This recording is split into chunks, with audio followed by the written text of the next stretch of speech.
Welcome to the farm, where you can roll your windows down. Baby, take my arm. I ain't hearing nothing, such a beautiful sound. We can take the tractor down the road, go walking around the bend, lay by the river, climb up in the barn. Welcome to the farm. Yeah, yeah.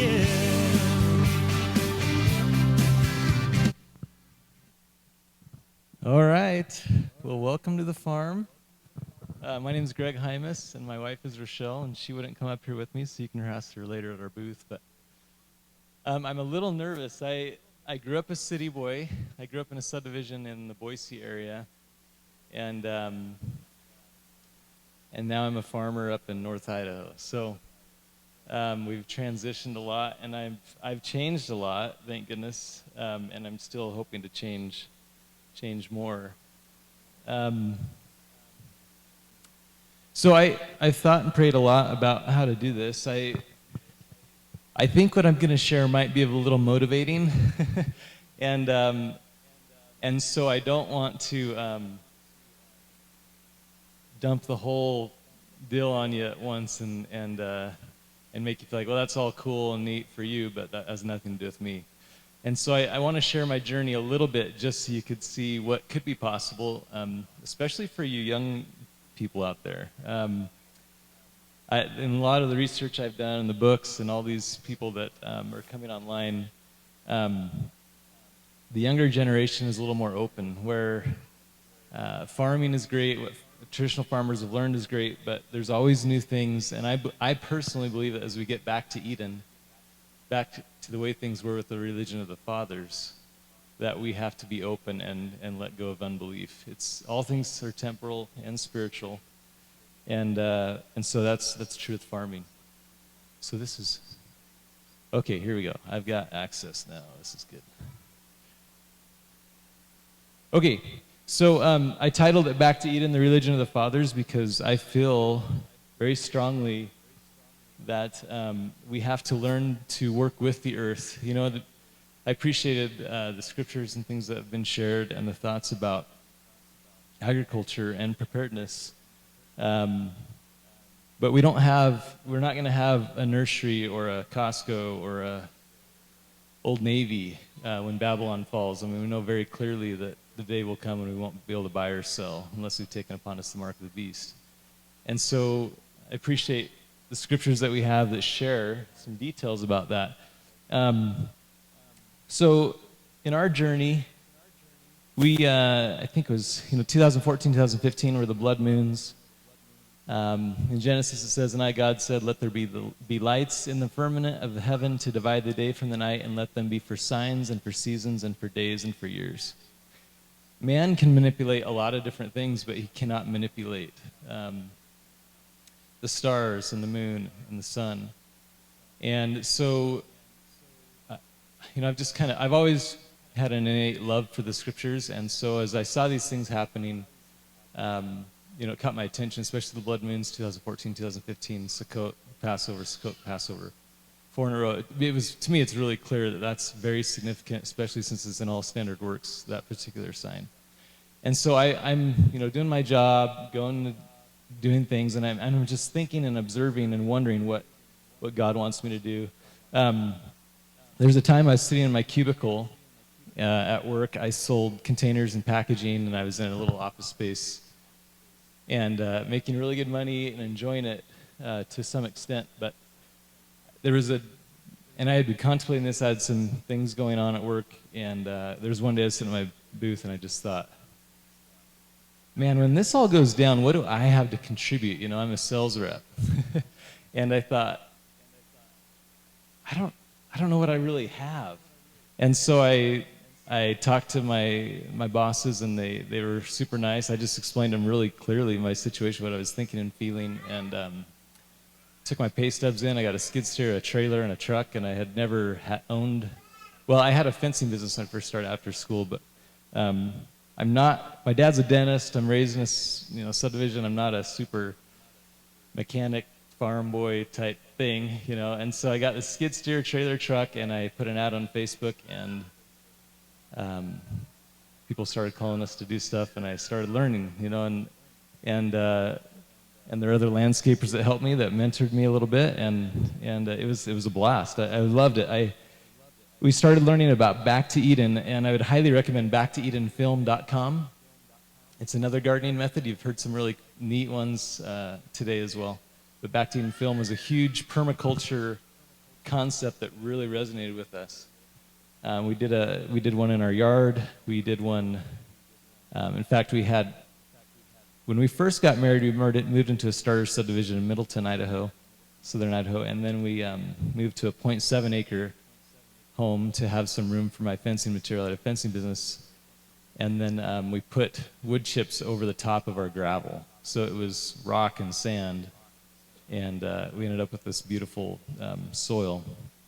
It's all about soil, as you've already heard, and we're able to do some neat things there. But so that's kind of where it first started. I don't know, not first, but it was a big step for us to start looking permaculture and the way God does things.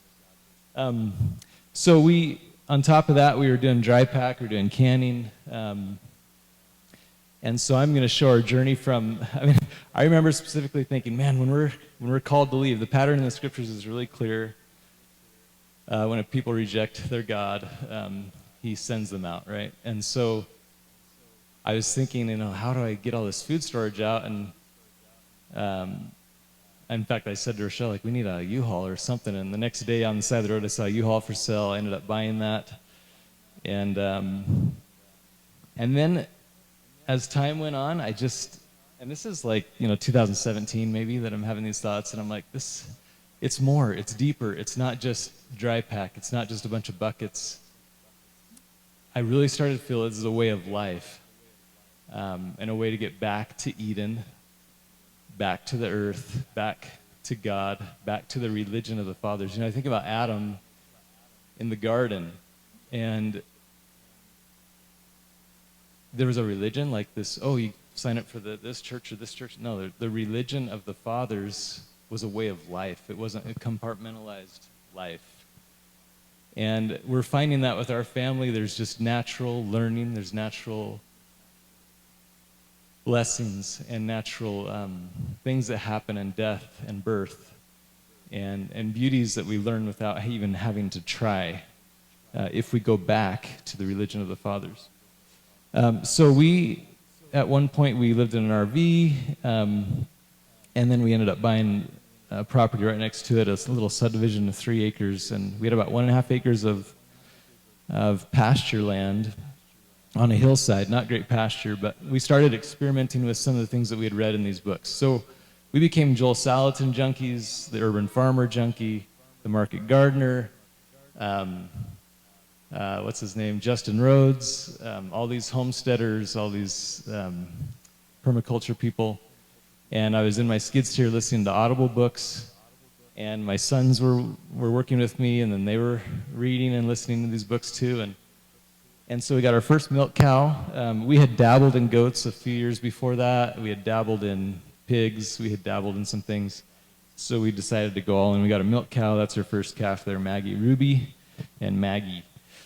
And then we made this chickshaw. You can hardly see that. That's from Justin Rhodes. You can get all the information on how to, every part from Lowe's he has on his YouTube channel. And then we had a bunch of chickens and our guard goose there. So we started moving them around the pasture, started trying to build our soil. And my boys and I just got this bug and this deep feeling like we want more, you know, we want more land. And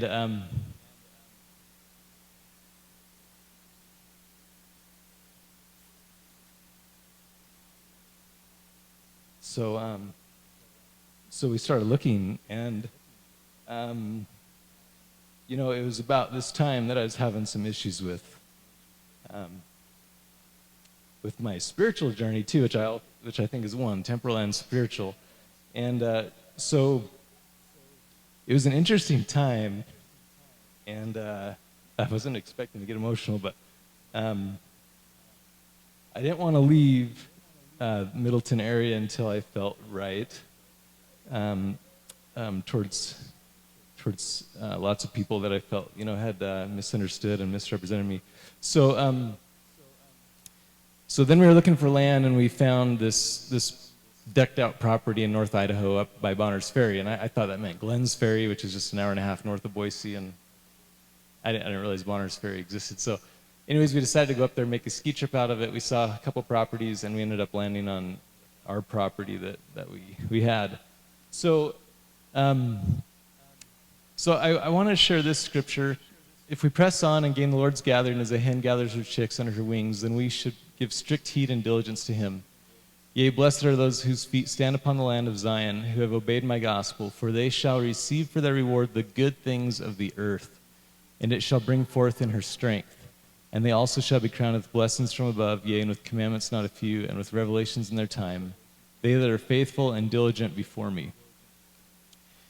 When we ask God, we receive, right? And it may be a no answer, it may be not now, and it may be that we actually know more than we're giving God credit for giving us, but we're scared to take the step. And that's been my experience. I think a lot of times we know intuitively what he's guiding us to do, or what doors he's opening for us, but we know what that means, and we don't want to take that step. So I would just testify that as we take steps, as I take steps, even now with questions I have, that he will bless us. I love this picture of a hen, another natural moment of learning. I mean, talk about scriptures right there, right? The hen gathers her chicks. We have dogs, and you see her fluff up, and the chicks run under, and those hens can be pretty vicious towards the dog when they want to be. So we learned a bunch of these things. We started implementing. We found this property up in North Idaho, and we bought it. And this is just a picture of cows grazing and a water trough that we have. So as always, God is thinking ahead. And so the skid steer worked out well with what we're doing, and we put a line through our two main pastures, and we have hookups where we can dump the water and move the trough to the next area. And it's all about rotational grazing. It's about mimicking nature. The buffalo and those things that were in the plains, if you read some of these books, it's amazing. Millions of buffalo grazing through the plains. And so this regenerative agriculture concept is to try to mimic nature. So they go through, they graze it down, they dump their manures, their urines, and then they move on to the next grassland, right? Over and over and over. And so by the time in a little micro cosm of that, we're moving them through our paddocks. By the time we move around again, if you're observing right and moving right, the grass has grown to the right height, it gets better and better and better, and you can graze more and more livestock and make use of whatever land you have. And so you can do that on an acre, you can do that on 69 acres, or up to whatever you want to do. So it's been really, really fun and interesting. So this is Adam, my oldest. He's planting. We had done the back to Eden garden. This one's, we cheated. We got in. We needed to get beds in, so we got compost and some wood chips, a mono species for the aisles so that it wouldn't make good soil. If you get the wood chips with everything in it, that makes incredible soil. So then we started planting, and then we started moving our chickens behind our cows. So they're about 3 days behind the cows, because then they scratch the manure, they get the bugs, they get the proteins, they eat the greens, and then they spread the manure so it doesn't just grow in one little pasture. Like you'll see a pasture that's been overrun by grazing, and the cows won't eat where their manure was, and so the chickens spread it out, and then it just makes more lush pastures. So, and that's a close-up of the chickens doing that with the manure. This is just a couple days ago I took this picture. It's a little drier. So pigs, the way they have their little spot in nature is they actually go through. We move them about 5 to 12 days, ideally, and we do a silvopasture, which means in the woods. So we have 15 acres of woods that we move them through with this non-permanent fencing as well. So everything's non-permanent fencing. We have a fencing on the outside that's electric fencing, and they just connect to it, pull our new lines, and then you got a line. And pigs are terrified of one little wire, and cows, one little wire. So it's crazy what you can do. The pigs stir up the seed bank, and this is where they were the year before, and yet you can see how lush it is and all the brambles and things that have grown up. So pigs are great at going into a forested area and just really cleaning up the undergrowth and making it usable. I love this quote. There is so much more we need to know and do before we will see Zion. This creation was ordained through natural laws, known and understood by God. He will establish Zion through natural means. Barren places depleted of micronutrients and microorganisms will blossom as a rose through the work of competent husbandmen. Even wannabe husbandmen, right? In the beginning, Adam and Eve were given the responsibility to dress it and to keep it. To return the earth back to Eden, we will be required to likewise dress it and keep it. It will be through natural means that we will realize the promise made by covenant with us. I will raise you up and protect you, abide with you, and gather you in due time, and this shall be a land of promise to you as your inheritance from me. You know, the blessings of the fathers has always been land, posterity, and priesthood. And as you go study the covenants made with Abraham, Isaac, and Jacob, the covenants in the Book of Mormon, it's always land, posterity, and priesthood in association with prophets and angels, or with Christ, or with Father and Elohim. That's the blessing. So as we live in this Babylon area, or not area, this world, Babylonish area, or world, we're separated from those natural blessings that he wants to give us, and it takes effort to remove ourselves from Babylon in the way that God's guiding us to do that.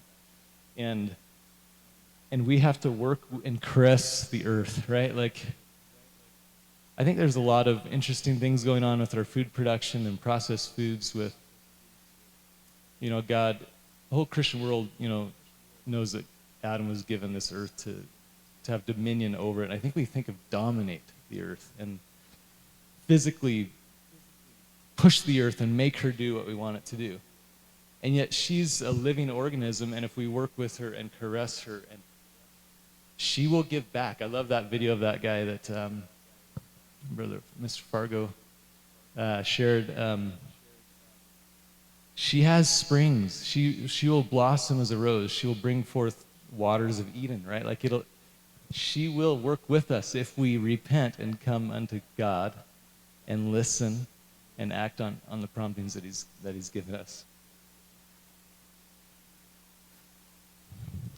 We are promised the earth will yield its increase, and you will flourish upon the mountains and upon the hills, but that will not be accomplished without us acting the part of the husbandman. There will be a great work required to renew the fertility of the earth, but we can, with God's direction and blessing, accomplish that work, that you may stand independent above all other creatures beneath the celestial world, that you may come up unto the crown prepared for you.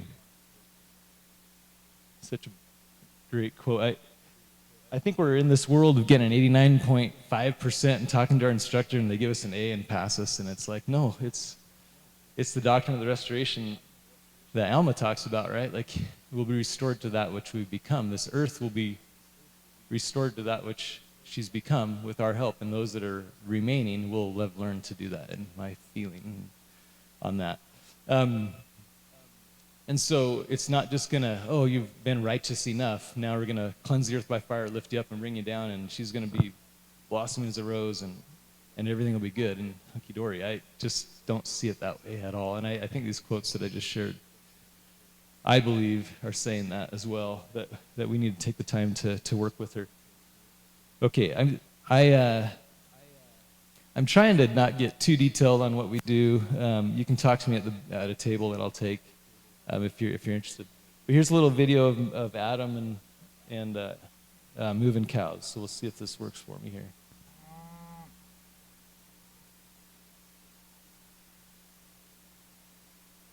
Come on, cow. Is the volume?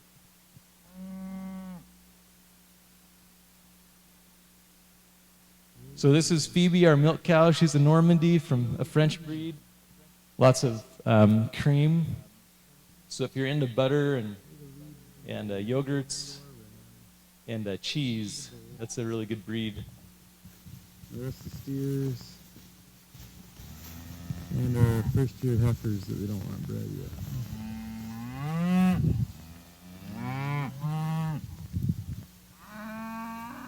So we're moving them from one paddock to the next. We give them like a quarter acre each day. And we put our cows, our 2 dairy cows that are in milk, in that first group with our steers because we want to beef them up, get them nice and fat before harvesting in the fall. And then we bring our bull and the heifers and the cows and the calves in the paddock that they were just in behind them. And so we move them fast enough that there's still grass available. I mean, now we're having to supplement a little bit with hay. The idea, though, is eventually we'll be able to get more cows per acre as you keep with these methods, and it's quite beautiful what's happening. After about 3 years, we'll really notice the difference, and we've already noticed quite a bit of difference in the 2 years. We've been on this farm for 2 years. We moved in 2020. Took down the old fencing, put up this new fencing around it, and it's been really fun journey. Excited, huh, guys?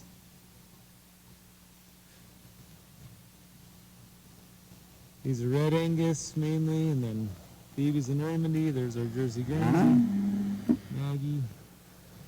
Okay, I'm gonna go ahead here. And there they go. Greg signing off. Okay, so I just realized I got to make sure I get through this quickly. You guys aren't bored stiff. So wherefore, verily I say unto you that all things unto me are spiritual, not any time have I given unto you the law which was temporal. Neither any man nor the children of men, neither Adam nor your father, neither Adam your father, whom I created. Behold, I gave unto him that he should be an agent in himself, and I gave unto him a commandment, but no temporal commandment gave I unto him. For my commandments are spiritual, they are not natural nor temporal, neither carnal nor sensual. So this is my least favorite day on the farm is harvesting the meat birds, the chickens. My job was to slit their throat all day long, and you know, I like to say a little prayer when I do it and thank them for their life and for what they're giving us. But you can tell it's a family affair. You know, the couple of other kids that were helping pluck the birds and stuff are not in that picture, but there's a lot of opportunities to talk. There's a lot of opportunities to learn just naturally doing it. And you can do this on you can do meat birds on a very small piece of property, a quarter acre, even less. You could move them around. Come and talk to me if you are interested in any of this. This is a really good way to start. Something like this would be meat birds or sheep. 7 sheep is equivalent to about 1 cow. So if you have any inclinations at all to kind of dabble in this homesteading type stuff, there's ways to do it on small acreage. Okay, this is kind of a brutal picture, and I hesitated to show it, but I wanted to show this. So you have these beautiful piglets on the left. This is the first group of piglets we got 2 years ago in September, and then we raised, most of those actually are our breed stock, but then we, of course, raised some to harvest. You know, it requires life to give life. And what a deep symbol that we have all the time on the farm and all the time around us if we get familiar with our food. And if we're never going to be a farmer, that's okay, but we at least can go on a farm or support farmers that are raising animals with good stewardship. I'm kind of become a hippie, I guess. I just really feel strongly like we need to pay attention to how our animals are raised, how they're taken care of.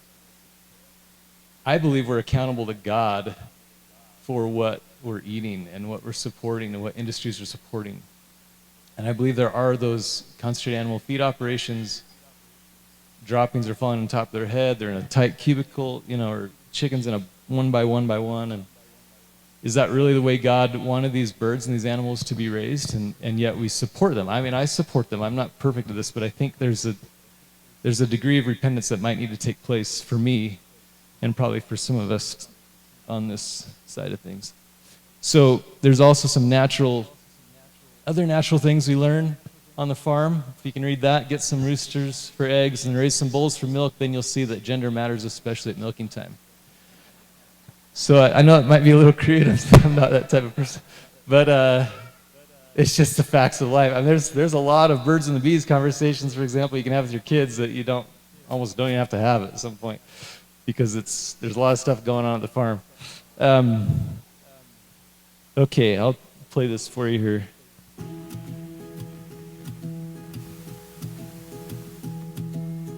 A few days before he turned 80, he was sitting out back in a rocker.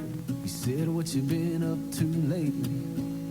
I told him chasing a dollar, and in between sips of coffee, he poured this wisdom out. Said, "If you want my 2 cents on making a dollar count, buy dirt, find the one you can't live without. Get a ring, let your knee hit the ground. Do what you love, but call it work. And throw a little money in the plate at church. Send your prayers up and your roots down deep. Add a few limbs to your family tree, and watch their pencil marks in the grass in the yard all grow up. Cause the truth about it is, it all goes by real quick. You can't buy happiness, but you can buy dirt." Before you get caught on that ladder, let me tell you what it's all about. Find you a few things that matter, that you can put a fence around. And then he laid it out. Buy dirt, find the one you can't live without. Get a ring, let your knee hit the ground. Do what you love, but call it work. And throw a little money in the plate at church. Send your prayers up and your roots down deep. And add a few limbs to your family tree. And watch their pencil marks in the grass in the yard all grow up. Cause the truth about it is, it all goes by real quick. You can't buy happiness, but you can buy dirt. You can buy dirt. And thank the good Lord for it, cause he ain't making any more of it. So buy dirt, find the one you can't live without. Get a ring, let your knee hit the ground. Do what you love, but call it work. And throw a little money in the plate at church. Send your prayers up and your roots down deep. Add a few limbs to your family tree. Watch their pencil marks in the grass in the yard all grow up. Cause the truth about it is, it all goes by real quick. You can't buy happiness, but you can buy dirt.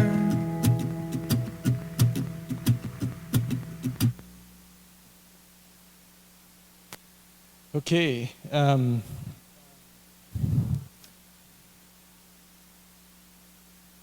So everybody wants to be a farmer now, right? The grass is always green. Animals always live. There's no problems. And it's not yellow grass and hardly grass there right now, right? But it is really fun. If you have any inclinations at all to do anything like this, it's not beyond your grasp. So I took this picture of Esther, or Logan did. They were working together out on the farm, and he took that picture. So my time's short, so I'm going to zip ahead here. Like I said at the beginning, I think I love these conferences, but sometimes I come away just feeling a little overwhelmed. And so when the blood moons hit and stuff, I was always like, I don't know, things are coming right in the corner. The eclipse hit. I'm like, man, things are around the corner. I want to do this and this. I got to do all this right now. And I did some things backwards, I think, on some things, and I got, I wanted to do it all. So I want to share this next clip. It might be for me more than you, but I have a feeling that others might feel the same way. So we don't want to overlook what's helping us become Zion in the process. It's temporal and spiritual. They are combined, but just not to overlook what God's putting right in front of our face. It's a mama singing songs about the Lord. It's a daddy spending family time the world says he cannot afford. These simple moments change the world. It's a pastor at a tiny little church. 40 years of loving on the broken and the hurt. These simple moments change the world. Dream small, don't buy the lie, you've gotta do it all. Just let Jesus use you where you are. One day at a time, live well, loving God and others as yourself. Find little ways where only you can help. With His great love, a tiny rock can make a giant fall. Dream small. It's visiting the widow down the street, or dancing on a Friday with your friend with special needs. These simple moments change the world. Of course, there's nothing wrong with bigger dreams. Just don't miss the minutes on your way to bigger things, no. 'Cause these simple moments change the world. So dream small, don't buy the lie, you've gotta do it all. Just let Jesus use you where you are. One day at a time, live well, loving God and others as yourself. Find little ways where only you can help. With His great love, a tiny rock can make a giant fall. So dream small. Keep loving, keep serving, keep listening, keep learning, keep praying, keep hoping, keep seeking, keep searching. Out of the small things and watch them grow bigger. The God who does all things makes oceans from rivers.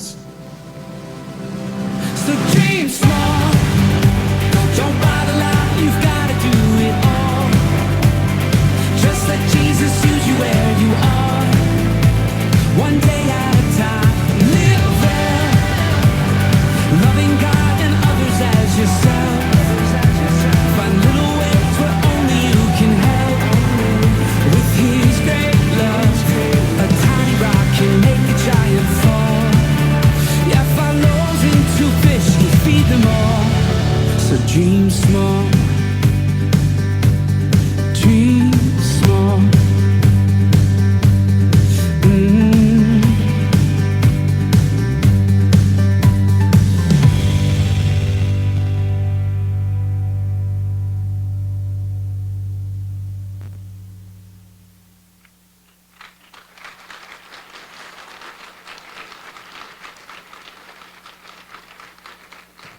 All right, I just want to testify that I know that God will provide the way with whatever you're feeling at this conference. I'll just share one quick thing. At least the way I receive revelation is, I don't know, I don't feel like He just gives it to me, you know, like it's a long process. It's time and study and pondering and moving forward. And I love when Nephi was told to go get the plates, and he said he went forth without knowing beforehand the things which he should do. To me, that's one of the most key principles of revelation. I've never known exactly, but as we move forward, not knowing beforehand the things which we should do, He provides the way, and He makes good on His promises, especially this covenant. The same covenant He's always given His people. And I testify that's true. I know it's true. And I hope these things are in His name. Amen.